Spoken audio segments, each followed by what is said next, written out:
এই ভাইরাস জ্বর ঠান্ডার সিজনে যদি আপনার মনে হয় আপনার মুখে কোনো রুচি নেই, তবে এই রান্নাটা আপনার জন্য। আমি আজকে বানাচ্ছি আমড়া চাটনি বা আমড়া রান্না। আমি প্রথমে একটি কড়াই নিয়ে তার মধ্যে তেল দিয়ে হালকা একটু পাঁচফোড়ন দিয়েছি, অল্প একটু, যাতে ফ্লেভারটা ভালো আসে। আর এখানে দেখতে পাচ্ছেন আমি একটা মশলার পেস্ট দিয়ে দিলাম। এখানে আছে সরিষা, কাঁচামরিচ, পেঁয়াজ। আমি ব্লেন্ড করে নিয়ে এটা কড়াইয়ের মধ্যে দিয়ে দিলাম, সাথে লবণ, হলুদ এগুলো দিয়ে ভালো মতো কষিয়ে নিব।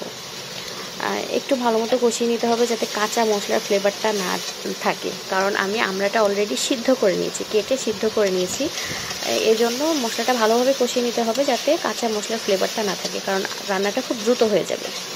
তো আমি একটু দেখছেন ভালো মতো কষিয়ে নিচ্ছি, অল্প একটু পানি দিয়েও কষিয়ে নিব।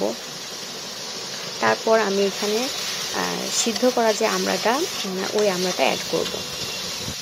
এভাবে করে দেখবেন, আশা করি খুবই ভালো লাগবে এবং মুখে রুচিও ফিরবে।